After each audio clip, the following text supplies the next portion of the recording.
L'inaccessible Cité Blanche fait rêver depuis des siècles.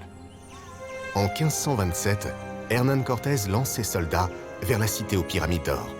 À l'arrivée des conquistadors, les Indiens pêches trouvent refuge dans une cité du dieu singe. En 1927, Lindbergh observe des ruines qui brillent de toute leur blancheur dans la jungle. L'explorateur Théodore Morde exhume des centaines de pièces en 1940, puis meurt mystérieusement. Quelle réalité derrière ces légendes? Suivant les conseils de Ricardo, Olivier Berra descend les fleuves sauvages vers la Mosquitia, vers une forêt qui a une longue, très longue histoire, liée peut-être à la Cité Blanche. Au cœur de la Mosquitia, Olivier Berra explore un affluent du Rio Platano. Il cherche dans la jungle l'empreinte de l'homme. Olivier fait équipe avec Jorge Salaveri, un guide explorateur pour qui la plus grande forêt d'Amérique centrale est un jardin secret. Ils disent que c'est une carte. Les Indiens pêches croient au dieu singe, qui est très important. Donc on parle vraiment de l'endroit du dieu singe? Oui, et on pense qu'il est en haut de la rivière. Ces gravures de singes, dieu présumé de la Ciudad Blanca, sont les premiers indices sérieux de la cité. Elle paraît soudain un peu plus proche, là-bas, dans l'océan vert. Toutes les équipes veulent rejoindre le Rio Platano, seule piste pour la Cité Blanche. L'objectif est de retrouver Olivier Berra dans une forêt 10 fois plus grande que Paris.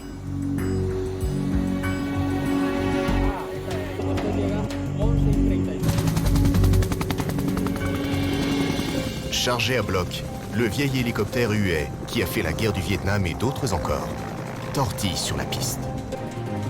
Direction, la Mosquitia.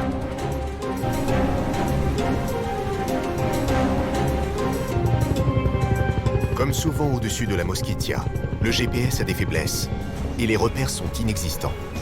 Seule solution pour se guider, suivre le cours des rivières. Une fois, 2 fois, 3 fois tant qu'il y a du kérosène, jusqu'à trouver enfin l'objectif, avec quelques jours de retard.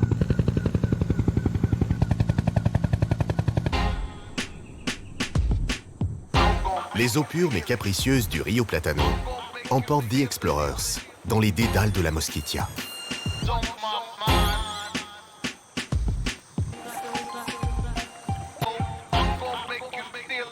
Pourquoi des hommes auraient gravé ce bloc énorme? Ça, c'est censé être la fameuse carte de la Ciudad Blanca. Pour accéder à la Ciudad Blanca. Ouais, parce que tu vois, avant, on a vu les têtes de singe qui lui disaient bien que c'est bien de ça dont on parle. Et là, tu vois, c'est beaucoup plus compliqué. Enfin, ça n'a jamais été déchiffré pour de vrai. Hein.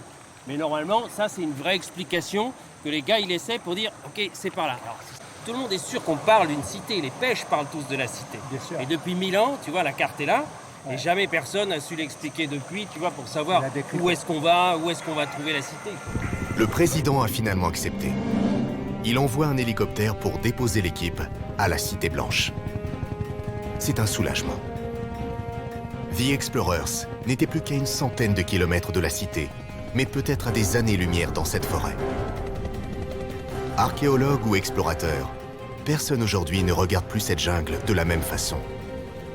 Longtemps, ils ont cru qu'elle ne pouvait abriter que des petits groupes de chasseurs-cueilleurs et rien d'autre. Aujourd'hui, nous savons que des sociétés complexes, monumentales, nombreuses, ont su vivre ici. Alors tout est possible. Tout peut émerger de la forêt. L'histoire peut être réécrite à n'importe quel moment. Le lieu à la magie des terres oubliées. C'est beau et dangereux. Les singes hurleurs vous saluent, mais un moustique peut vous tuer.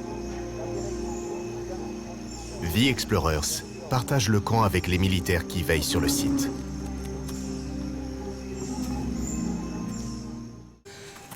Pendant plus de 800 ans, personne n'a mis les pieds ici. Ce qui est fascinant, c'est de découvrir une nouvelle culture au XXIe siècle. Selon les pièces archéologiques que nous avons déjà sorties, on sait que c'étaient des gens très compétents, qui avaient beaucoup de connaissances. C'est intéressant car cela peut nous apprendre des choses sur nos origines. Parce que jusque-là, nous avions seulement des éléments qui provenaient des Mayas et des Espagnols. Quel type de culture est-ce? Il n'existe aucun écrit. Avec le LIDAR, vous avez tenté de localiser d'autres cités? Oui, la nouvelle technologie LIDAR nous dira beaucoup plus de choses. Peut-être qu'on trouvera ou peut-être pas. Parce que la légende raconte qu'il y a une cité principale et des cités satellites. Grâce à ses rayons laser, le lidar cartographie les dessous de la canopée à 10 cm près. La forêt devient transparente. C'est une révolution. La cité est gigantesque. On peut la comparer au quartier de Manhattan à New York. Au camp, l'image de la Ciudad Blanca se précise. Donc là, depuis quelques jours qu'on est sur le site de la Cité Blanca, on a recueilli beaucoup d'informations qu'on a compilées dans l'ordinateur et on va regarder un petit peu ce que ça donne en modélisation. On a reconstitué les zones où il y avait de l'agriculture. Ce sont des cultures en terrasse. Quelques-unes ont été construites par ceux qui vivaient dans cette zone pour éviter que les pluies provoquent un phénomène d'érosion. Voici notre idée de ce qu'a pu être la Cité Blanche. Et toi, Frédéric, les animaux que tu trouves sont des animaux qui existaient à cet endroit probablement avant cette civilisation et qui ont existé après. Voilà, c'est exactement ça, c'est-à-dire que c'est des animaux de forêt primaire. La civilisation a disparu ici et on a de nouveau toute une faune sauvage très riche. Parce que toi, là, t'es comme en forêt primaire, là, Voilà. de nouveau. Moi, je Alors suis que- en forêt primaire. Oui, c'est incroyable, parce que tout le monde pensait que c'était une forêt primaire. Elle n'a jamais été explorée pendant 800 ans, mais on peut voir avec le travail réalisé ici que cette forêt a été transformée par l'homme.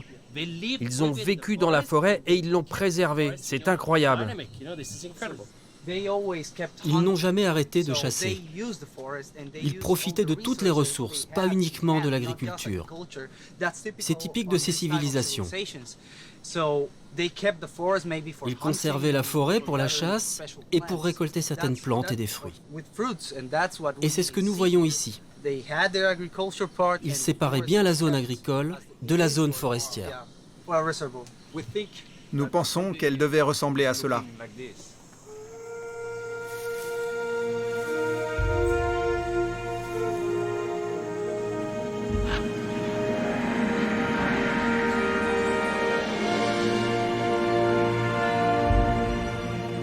Le peuple de la Ciudad Blanca vivait adossé à la forêt avec des cultures en terrasse, un système d'irrigation, des maisons en bois, en harmonie avec le milieu.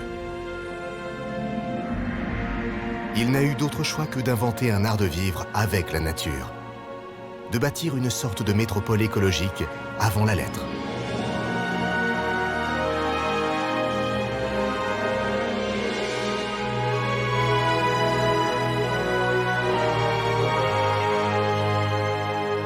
Dans cette ville verte, il y avait aussi des places, peut-être un terrain de jeu de balles et des pyramides de pierre blanche, celles qui ont brillé dans l'imagination des aventuriers.